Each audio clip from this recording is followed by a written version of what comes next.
Hello and welcome to the Amateur Austenite. My name is Frances Duncan. I'm an author and the founder of the Jane Austen Society of New Zealand. My co-host is my friend Sian. Good afternoon. And today we are starting on Chapter 1 of Mansfield Park by Jane Austen. We are introduced to the Miss Wards of Huntingdon.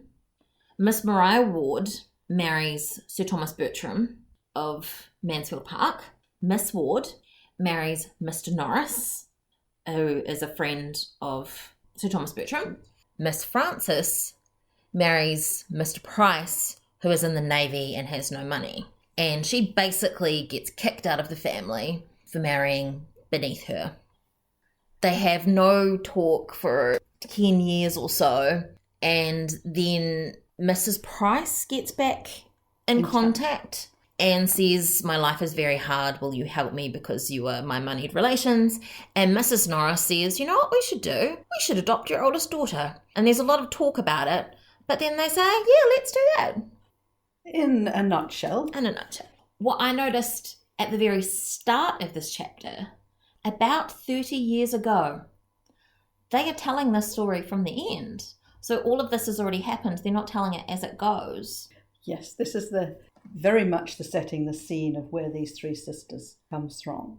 So in some respects, this is a story about sisters yet again. And the contrast between three sisters and decisions they make in terms of who they marry have huge impact. Huge impact on their lives. Huge impact. Eldest sister, Mrs. Norris. It was Miss Maria who is the middle sister and married Sir Thomas. And Mrs. Norris, or at that point she was still Miss Ward, was obviously thinking if she can do it, I should be able to do that as well. But after 6 years, so she would have been in her mid-20s by this stage, so getting a little bit more on the shelf. So she obviously decided it was time to get married. And she chose, or rather, she chose what was left, which was basically a minister. She was obliged to be attached to the Reverend Mr. Norris. She doesn't do too badly. They end up with just under 1,000 a year. She actually does very nicely, particularly with her relationship with Sir Thomas, who gives his friend the living. And it's a good living, lovely place. So she didn't have anything to worry about. She is obviously the troublemaker. She is very jealous. Mrs. Norris is jealous. I think that she thinks she should have married Sir Thomas, or at least someone of equal rank. She was the oldest daughter. That's right. Maria might have been more handsome than her, but she was the eldest daughter. And obviously more fit for a baronet's wife in terms of duties, in the sense of energy and determination to do things. Whether it would have been very pleasant or not is beside the point, but she would have had the energy and she would have, filled the role more actively than Miss Maria did. And we've talked about that in our reading group, that Lady Bertram has abdicated her role to Mrs. Norris. Completely. But then I also think Mrs. Norris really is the cause of the split. While the younger sister did marry imprudently and may have been alienated, it's my view that the letter that Mrs. Norris sent, and which was obviously extremely unpleasant. Mrs. Norris had a spirit of activity which could not be satisfied till she had written a long and angry letter to Fanny to point out the folly of her conduct and threaten her with all its possible ill consequences. That's a red rag to a young woman. Particularly at that point, her husband presumably young, handsome, fit, he's still got prospects. And so you have this reaction and you end up with the split of the sisters.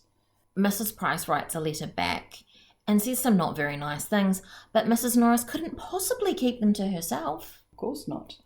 Which is what caused the split. So really the troublemaker is Mrs. Norris right from the beginning. But none of the sisters come out smelling of roses.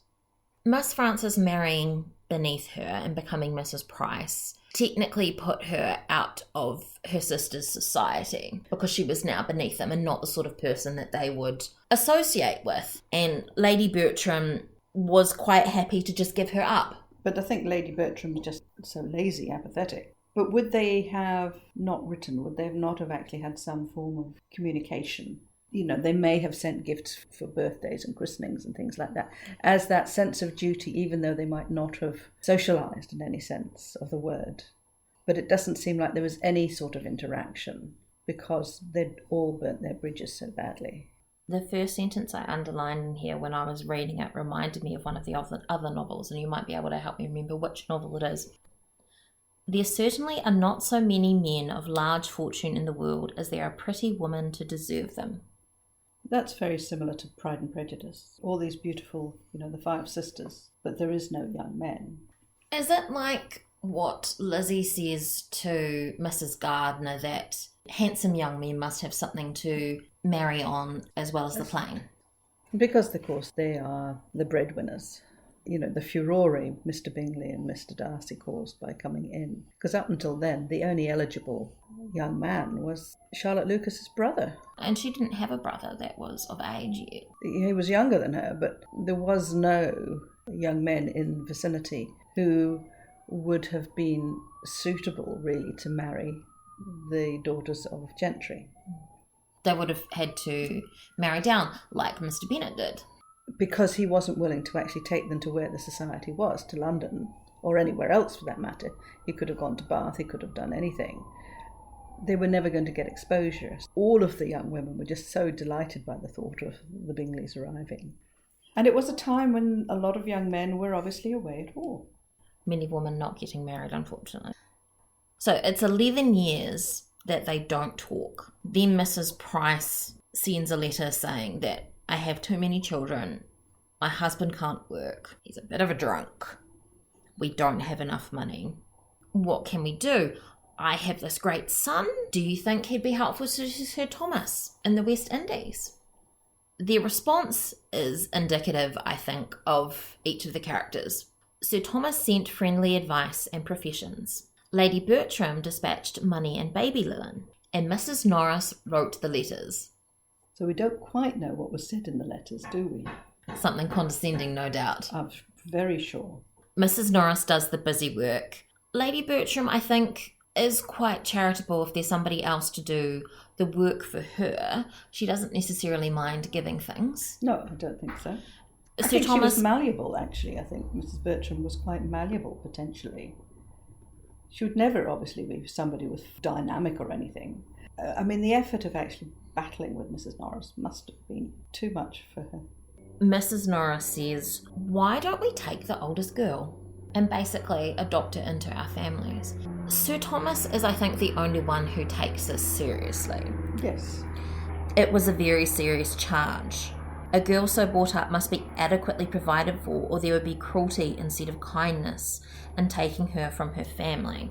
I didn't used to think too highly of Sir Thomas, but as I'm reading this book again, I'm developing more respect for him. He's actually, I think, quite a realist. He recognises that he has his own family to support, so he can't be giving away everything to his niece. He's not met any of this side of the family, so he doesn't even know what they're like. So he's being quite realistic that bringing her in with expectations that he cannot or won't oblige is raising her up for great disappointment. So how do you bring somebody in without doing that, but all the while still not treating them like a second-class citizen, really? As the man of the house, he wouldn't really actually have much to do with a girl anyway. They were all rational thought. It wasn't a Sir Walter Elliot's approach, where you could imagine he would say the same thing, but the tone and everything would all be quite wrong. Yeah, Sir Thomas has some rational concerns. He's like, if we're raising her as a gentlewoman, someone needs to provide for her. We can't just be like, you're educated now, off you go. Because if she's raised as a gentlewoman without at least a minimal dowry of some description, she's actually of no use as a wife. You've bred her too high up to marry people of her class. And he also thinks about what her influence is going to be on the family. He says she may have vulgar manners, and coming from where she came from, this isn't something that can't be gotten over. He also says, I do want her to feel part of the family, but I do want there to be a distinction so she understands she's not a Miss Bertram. I want her to be friends with her cousins, but there needs to somehow be managed that she isn't the same rank as them. And you can tell that he's like, this is going to be really difficult. I don't know if we can do this. Mrs. Norris, just all of his concerns, she just bats them away. That for me is actually perfectly reasonable and justifiable concerns about bringing someone into the family. Even if we talked about adopting now, there's a lot of questions you have to go through, so I think it was perfectly rational. He was really understanding the responsibility he was taking on. Mrs. Norris was not. Sir Thomas was fully resolved to be the real and consistent patron of the selected child, and Mrs. Norris had not the least intention of being at any expense whatever in her maintenance. Sir Thomas has considered and gone, we will do this and I will be there for this child. And Mrs. Norris has just gone, I'm going to get a lot of credit for this and not have to do any work. But at the same time, I could understand why Sir Thomas is thinking that Mrs. Norris has come up with this idea. Mrs. Norris is childless. It would be lovely for her to have some young company around and things like that. So you can understand why he thinks a lot of this is for her benefit. Mrs. Norris says, having no children of my own, who shall I look to in any little manner I may ever have to bestow, but the children of my sisters? But then she goes on to say, I'm not going to love her as much as your children, though. I also laughed at Mrs. Norris saying, I'm a woman of few words and professions. She's so full of herself. In the middle of a speech that took up a whole page. Methinks she protests too much. She refuses to take Fanny into her house, which Sir Thomas assumed was where Fanny was going to live. Mrs. Norris had made all the noise about bringing her here. Has no children? No children. She says, but you see I can do all in my power. I'm not one of those that spare their own trouble. She hasn't done anything. And then she goes on to complain that Nanny will go and pick Fanny up. And she's like, it will be very hard on me to have Nanny gone.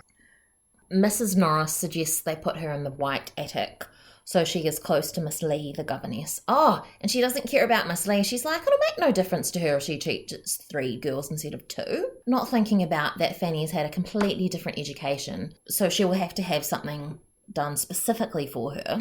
And that certainly shows later on, because hardly have had a gentlewoman's education up till now. Mrs. Norris says, any of the maids can look after her, it doesn't really matter. You don't want the lady's maid that you've got for your daughters looking after her. No one disagrees, so that's what happens. Lady Bertram is not going to organise stuff herself. I don't know that she'd know how to now. She's had Mrs. Norris do it for all her life. So Mrs. Norris did not write to her sister in vain. Mrs. Price seemed rather surprised that a girl should be fixed on when she had so many fine boys. And it is quite interesting, because it would have been far easier for Sir Thomas to have maybe sponsored one for schooling, for example, or paid for an apprenticeship or something. So actually bringing a child into the home is quite a substantial thing. With a boy, they wouldn't have necessarily brought him into the family, as you say. They wouldn't have done. Mrs. Norris's motives are a bit hard to understand. You get that she wants to be thought of as benevolent, but surely she can see that there's got to be work in this for her. It's the kind of work she obviously enjoys, though, which really is ordering somebody around, which is what she's going to be doing here. She won't look after the child. I mean, that will be the servant's duty. She just wants to do the fun stuff. She's your epitome of that, the hypocritical do-gooders that say all the right things but actually do nothing. Well, I think we're going to be quite harsh on Mrs. Norris as we go through this book. She doesn't really have any redeeming qualities. Apart from the fact that she does have a lot of energy, despite the fact she says she doesn't. Without spoiling the plot, it's rather hard to find any redeeming features. And that is our summary of Chapter 1 of Mansfield Park by Jane Austen. If you would like to join us in our group read of Mansfield Park, that is going on till the 22nd of September, contact me. My name is Frances Duncan. You can find me at francesduncanwrites.com and on Twitter at Frances_Duncan. Thank you for listening, and we wish you happy reading.